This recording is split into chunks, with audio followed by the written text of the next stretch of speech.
आया हो कहिड़े इलाइक़े खां भेण? भाऊ ॿियनि शहर खां काज़ीआरा खां अहमद खां चाॾे हो।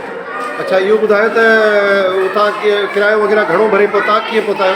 असांखे 1800 रुपये भाऊ फी माण्हू किरायो वरितो 2 फैमिलियूं उनजे हिसाब सां असांखे 8000 वठनि किरायो। अच्छा त हिते जेको आहे तव्हांखे छा तकलीफ़ आहे? असांखे का बि सहूलियत ई न मिली, असांखे राश ई न मिली। अच्छा ये घणा ॿार आहिनि तव्हांजा? मूंखे 5 ॿार आहिनि।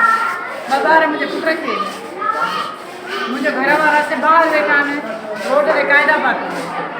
जी रोड ते क़ाइदाबाद में वेठा आहिनि। रोड ते छो वेठा आहिनि? तव्हां सां गॾु छो कोन आहिनि? बसि सहूलियत न पई मिले, मुंहिंजो मुड़ुसु बीमार हो उते विहारे ईअं सभु।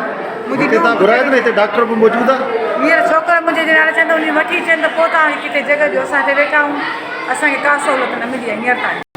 असां जेको राति जो होटल तां मानी वठी खाधी आहे, हींअर ताईं असांखे पाणी जी सहूलियत न मिली आहे।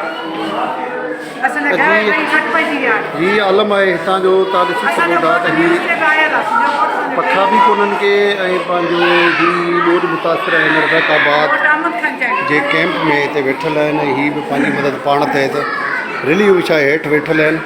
ही मुंहिंजी हिकिड़ी अम्मा आहे, तव्हां ॾिसी सघो था त हीअ वीचारी हथ जो पखो हलाए पई। हिकु ॿार मुंहिंजो बीमार आहे। अम्मा ही नंढड़ी बीमार आहे या छा आहे?